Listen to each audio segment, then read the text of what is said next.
Kids will listen for about 30 to 45 seconds. I'm sorry, what? Yeah. Husbands too, actually. So, yeah, it's a very universal strategy. Where did the summer go? Can you believe it? Already heading back to school. Parents, are you ready? Are your kids ready? We're talking to an expert today who's going to break down how to prepare for day number one and how to get routines going right off the bat that can make a lasting impression throughout the year. Come on in, let's rock. It's time for Two Trees Talk. It's time for Two Trees Talks. She is a psychotherapist and an author. She's been in Forbes. She's been on Good Morning America. She is an expert when it comes to back to school advice. Please welcome to the show, Lynn Lyons. Hey, Lynn. Hi, Jeff. It's that time of year, Lynn. Back to school. We got a lot of anxious kids, maybe even anxious parents. This is the second go around for me and my kids, first grader and a kindergartner. But there's probably some parents that are listening today. This may be their first go around. What advice do you have, whether it's year 5 or year 1, for parents heading into the first day of school? I would say probably, which is my piece of advice that I most often give, particularly if you've got a parent who sort of leans anxious, leans toward worries, is that you got to talk less. And I mean a lot less, like 85% less, 90% less. Because one of the things we tend to do when we're getting our kids ready for something new is we over-prepare. We over-talk. We want everything. We've gone over every possible contingency. Kids, particularly little kids, don't really listen to what we're saying very much. They're kind of tuning us out, but they pick up on our tone. And they pick up on our emotional state. So you may be going through all the different things that they need to think about and do and that kind of stuff. They're not absorbing the content, but they're definitely observing the urgency. And that's what we want to pay attention to. Interesting. And is there an age where that really changes, where, is it 8 years old, where they can hear a little bit more of that planning ahead of time? A little bit. I mean, I think that in general, kids will listen for about 30 to 45 seconds. I'm sorry, what? Yeah. Husbands too, actually. So, yeah, it's a very universal strategy. I think that it's what we want to do is as they're starting something new, you've got a kid who's starting first grade or starting pre-K or starting kindergarten, is keep the expectation, normalize the expectation that things are going to happen that you didn't expect, that it's okay if we don't know exactly how it's going to go. One of the questions that I love giving parents to ask their child, I do this at the dinner table all the time, I tell families at the dinner table, is what was the unexpected thing that happened to you today and how did you handle it? So for little kids, you might say, what was surprising? What was a surprising thing about your day? That is the opposite of what an anxious brain wants. An anxious brain wants to know everything. It's very rigid. It's demanding. And when we start talking about flexibility, when we start talking about problem solving, when we start talking about surprises, we're just giving our kids a whole different frame to experience the newness of school. Interesting. Okay.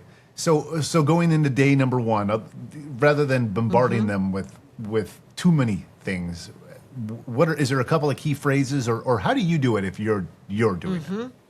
I'm saying, here are the things we know. We know that your teacher is named Mrs. Jellybeans. We know that your friend Joshua is in your class with you. We know that the school bus is going to drop you off at that door because remember we did our little visit, and so we know how that works. There are going to be a whole lot of things we don't know. So when you come home after school today, I want to hear about all the things that you discovered, all the things that you learned. And that is a very different approach than here's what you need in order to be successful in the first day. So we're going to do this and this and this and this. You're talking about the things you know, and you're balancing it out with all the things that you're going to figure out. So as a parent, what should we be prepared for on this first day? Because, TK, kindergarten, their half days are just getting their feet wet. Do you kind of go into it like, okay, if it was a good day, this is what I'll ask or how I'll respond, and if I could tell it was a bad day, this is what I'll ask, or am I overthinking it? Don't overthink it. Yeah, yeah. The latter. Don't overthink it. There's this phrase that comes actually from dealing with kids with chronic pain or other medical issues. It's called interviewing for pain. And we use it in the anxiety world too, because what we know is that when parents ask certain questions, they elicit certain responses. So if you go into a situation or say your little guy comes out at the end of the first day and, their face is a little like this and maybe they're dragging their little backpack. Well, for one, they're tired because they've just gone through, it may be a short day for you, but it was a long day for them. And when we start expressing concern and we start saying, how was your day?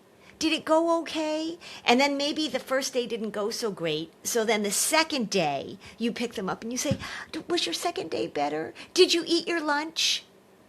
Right? Was Samantha being to you again? How was your teacher? And they are just picking up on this is something to be concerned about. So one of the big tips I give parents is don't ask a question. When they get in the car, say, I can't wait to hear about your day. Or, I am so happy to see you. Just really generic, really vanilla. You just offer, it's like you're offering an invitation. Open invitation. And the other thing too, remember, is that when kids are starting school, I heard this great. Who gave this? I think Lisa D'Amour said this once, and it really stuck with me. They get out of school, and we pepper them with questions, and we want to know how the day went. It would be like if I finished my day, and I went into my house, and my husband was like, tell me about every session that you had. Or you had a bunch of meetings, and your partner was like, let's run through all the meetings that you had. He's like, that's the last thing I want to do. Right. So let them be tired at the end of the day. Mm-hmm. Let them need a little recharge. Let them do things that are fairly fun and mindless, but no interrogation necessary. All right, very good. So we're off and running. And by the way, I know we're talking about TK, kindergarten, first graders. Is it changed if we're talking about like a fifth grader, sixth grader? Not really. No, I mean, especially at the beginning of the school year, they may be able to be more articulate about the things that bother them. But really, in general, we have to pay attention to the language we use and the emotional tone that we present to our kids. And the more that you can just offer the invitation, the more that you can pay attention to not interviewing for pain, not interrogating, not feeling like you've got to get all the information, they'll give you stuff. I had 2 boys, they're grown now, and maybe girls are different, but the way that I got information out of them, because I wanted information, of course, was that I shut up. I shut up. You ask questions, they're like, I don't know, fine, nothing. Right? I would just be quiet. And then it would come out in times when I would just say, I would just say, oh, I'm just so happy to see you. And then I would shut up. Let them tell you. By the way, earlier when you were talking about, how you react to their day, it depends on what their anxiety might be like. It kind of reminds me of, like, if your child falls, you have one of 2 options. You can either be like, "Oh my gosh, are you okay?" Or it's like, "Hey, you're okay. Yeah, you're all right." Yeah. It totally can change the way they react. That's depending right. on how you react. There's a lot of research on that. And one of the things they have found, which is really fascinating but not surprising to me, is that children, we have kids rate their pain on a scale of 1 to 10. The number that they rate their pain is pretty meaningless in terms of their impairment, like what they can do and what they can't do. Doesn't really, maybe they say it's a 3, maybe they say it's a 7. The thing that really makes a difference is how the parents interact with the pain. And the more stressed out, the more concerned, the more worried that the parents are, the more impairment that we're going to see in the child. Regardless of whether the child says, oh, my pain's a 2 or a 7 or a 5 or 8, That all seems to be fine. It's how the parent responds. And it's that same thing of they fall down and the parent that goes, oh my God, versus the parent that says, oh, come on, hop up. Yeah. And what Yeah. happens, let's say it was a rough week or, couple weeks. For instance, like even with our son, all's well that ends well. He did great by the end of the year, but the first 2 months even were really tough for mom and I. We had a parent-teacher conference after 6 weeks. It's like, he's only in kindergarten and we're already to parent-teacher conferences. Like, what are we doing here? What advice do you have for parents who maybe have a tough beginning? Yeah. Tough as in sort of they're sad or they're nervous or it's hard to be away from mommy and daddy. Yeah, well, it could be that for some parents, I'm sure. That's not the case for us. It was more so, because Landon was in childcare since he was 6 months old. So he did really well being away from us. It was more so like when, what do you call it? Eloping. Like he would leave the classroom. He had a hard time staying put and doing all the things that all the other kids were instructed to do, whether it's sitting on the carpet and sitting still. He was just, Landon was over here, Landon was over there. Like Landon was doing, even when he shouldn't have been, And it goes back to what we were talking about. And Landon's like, yeah, I'm not hearing anything these people are saying. Yeah, that's so tough, isn't it? When my son went to middle school, he actually got married last week. So it all worked out fine. But when he went to middle school, first day he went off. Second day, he's not really getting ready for school. And I'm saying, hey. And he goes, nah, I tried it. Not for me. I was like, this wasn't optional. This wasn't optional. So, and it's so hard. It's so hard. So the first piece of advice I would give is let him settle down a little bit. So what you found with little Landon is that you're right. You were like, all right, a week, let's see if he figures it out, and then another week. And so you did have a meeting with the teachers after a month, right, to say what do we have to figure out here, and that's totally fine. The thing I don't want parents to do is to come in hot on day 3 or day 2.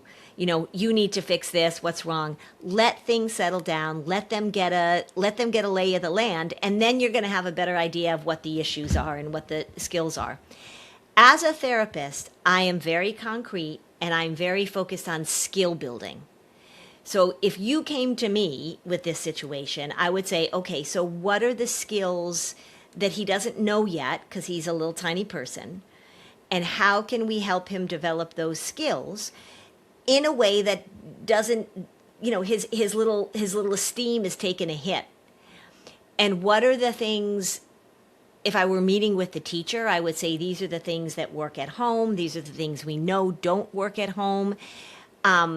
This is the language that we use at home, and you can use the same language at school. Parents, and it depends on the relationship that you have with the teacher too. If we're talking anxiety, which is my specialty, parents have a hard time sometimes, and kids have a hard time with the expectations of school, particularly when they're just starting out. It's a whole new ball game. I remember we were coming back from COVID, particularly the second grade teachers, because a lot of kids missed kindergarten, they missed much of first grade. They said, these kids don't have a clue about how school works. They don't know how to sit in their seat. They think they can eat all the time. They don't know how to go to the bathroom, right? So if you think about what are the skills that you have to build, one of the key skills that we want to build with kids and the language that we want to use with little kids is the ability to do things when you don't feel like it. Now that's a pretty mature skill. But if we start using that language with kids when they're little, then they get the hang of the idea that my feelings, the way I feel in this situation, is not going to be driving the bus. As Landon was learning that, you said the school year got better. It's going to take little kids some time to figure that out. And I think that you could probably give a lot of good advice to parents with a child who enters kindergarten and is running around and that kind of stuff. Patience is really, really important. Not jumping to any conclusions, giving them some time to figure out the lay of the land, good communication between parents in this school. One thing that I have seen over and over and over again is that it can get really antagonistic between parents and schools very, very quickly. And so as the parent, you've got to do a lot of listening. You know your kid, and there's information that the school probably can benefit hearing from you. But you've got to listen, and you've got to trust a little bit, and you've got to be patient. It's the urgency that oftentimes makes things worse rather than better. Yeah, you're right, and a lot of them do have opinions like right from the jump. So you have to have a pretty thick skin. It's like I think we're all here for the same reason. I hope. Yeah. I hope. We all want what's best. Yes, You know? exactly. And the reality of it is, just like some parents are better than others, some teachers are better than others, and some styles really don't mesh very well. And say you've got a child and it's been really permissive, and the research does not support this parenting style, just so you know, but it's sort of like, I've had parents say, like, well, we don't use the word no in our house. And I always think, well, that was a really handy word for me to have in my vocabulary, actually. And we let our child make all the choices and blah, blah, blah. And then that's the way you believe that child rearing should go, which, again, not supported by the research. But then you go into a classroom and there's a teacher that runs a pretty tight ship, and they have a schedule, and this is how we're going to do things. And that really throws kids off. They need time to adjust to that. And so it's really figuring that out and giving it some time. And I would say, like, 2 months is not a long time to work with the school and teacher and to figure out how we're going to manage it. Yeah. Yeah, we got off to the rough start, but by January, we were firing on all cylinders. So if you're a parent and you do get off to a rough start, I think it's helpful to hear that it'll that's get better. right. Hang in there. Well, Lynn, while I have you, I know we only have so much time. I wanted to talk about, setting routines. I don't know whether it's better to talk about before school or after school first, but especially that first week. How important is it to set routines early on? Well, the after-school routine, I tend to think that kids need a little wind-down time after school. And I'm also, one of the things that is really important after school to remember is that even though your child might appear tired, they've come home, they're dragging their little bodies through the door, they have contained a lot of energy during that school day. And as weird as it sounds, but we've all experienced this as adults, it's tiring to not move sometimes. So a great after-school routine is, get some snacks in them, give them a little calories, and then make sure that you're making room for movement and activity. If you've got a kid who's coming home from school, who's really tired and really worn out, and you think, gosh, I can't do anything, we have to lay low, put them on a screen, which, again, we know is just not the best thing for kids. Think instead of, what can I do physically active? Can we get outside? Can we move around? Unsupervised play, so don't overschedule your kids, but let them burn off some of that energy. Movement actually energizes us, and it's hard for kids to contain that energy all day. So that would be an important part of an after-school routine. In the morning, routines are really important, and as a general rule, for little kids, they like knowing what the expectations are, and you want to keep it simple. So maybe only 3 things that they need to do. And you want them to do those same 3 things. The other thing that is so helpful for little kids is to help them begin to understand the concept of time. So analog clocks, which was what you and I had, we learned how to tell time. A lot of kids don't even know how to tell time anymore. Analog clocks give you a visual of time passing. Digital clocks don't do that. So we know that a lot of little kids are having a hard time, with understanding the concept of time. When my kids were little, we lived and died by the kitchen timer on the stove. So you can set alarms on your phone, 10-minute warning, 5-minute warning. Help them begin to internalize the passage of time is really helpful in the morning. The other thing too is that there's a lot of emphasis on the morning of getting kids to eat and breakfast. There are kids, particularly if you have a kid who's a little bit nervous, their tummies are not really interested in food first thing.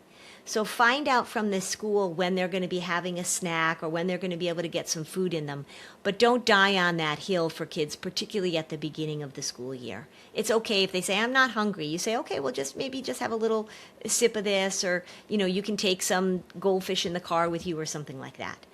But that's not something that you have to be super concerned about. They're going to get food at school.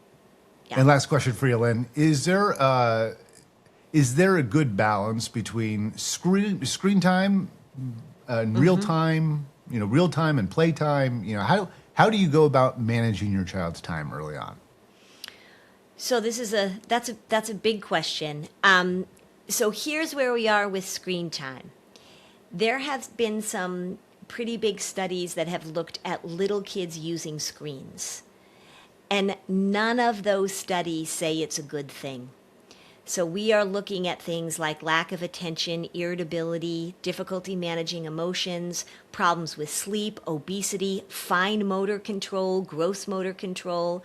So when we're looking at screens in little kids, watching TV actually doesn't have the same input. When we're talking about screens, the exception is that if they're watching Bluey on a TV, interactive games and things that pull them in tend to create those dopamine hits that get them sucked in. They're not good at managing screen time.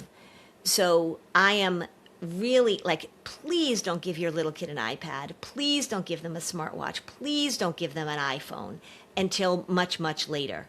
TV, fine, not short little YouTube videos that they can go through, but watching those really good quality shows that we know are good for kids. That's interesting. So not all screen time is the same, is what I'm hearing. Like TV screen time is different than iPad screen time. Correct. Yep.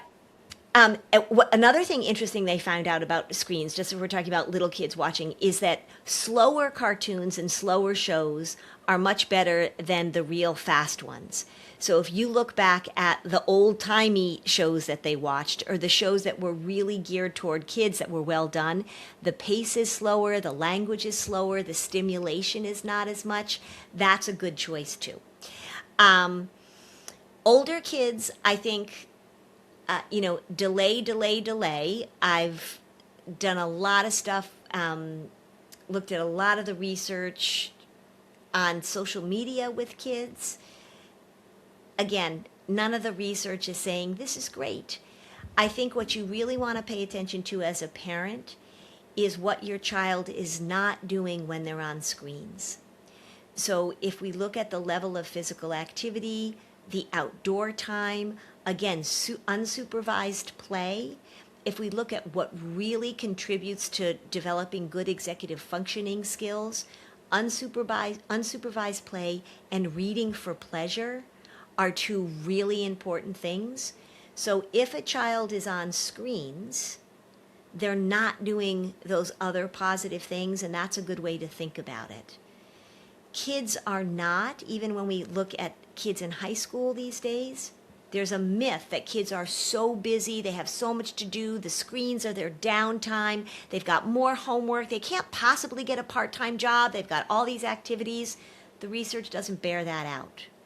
Kids are not busier than they were. It's just that screens are eating up a good chunk of their waking hours, and so they don't have as much time to do the things that we did when we were growing up. So you really want to pay attention to the activities, the things you want your kids to engage in that are healthy, and whether or not screens are interfering with that. The answer is almost 100% yes. So the more that we get them away from screens, the more that we can have them going to dance class, getting a part-time job, reading books, playing with their friends outside. That's how we want to think about it. Lynn, really appreciate your time today. If parents have follow-up questions, where can they find you? You have a website? You have Instagram? Yeah. So my website is just lynlyons.com. There's a bunch of stuff there. I'm always doing trainings and webinars. Facebook, what is it? I think it's just Lynn Lyons Anxiety, maybe. I'm on Instagram, Lynn Lyons Anxiety. And I've got a podcast called Flusterclux that's been going since April of 2020. And we have hundreds of episodes about every possible thing with your kid and worry that you could imagine. Lynn Lyons, thank you so much for your time today. Really appreciated having you on. Hopefully we got some good information to get parents out the door. Week number 1 started on the right foot. All right. Thanks for coming in. Thank you for having me, Jeff. Come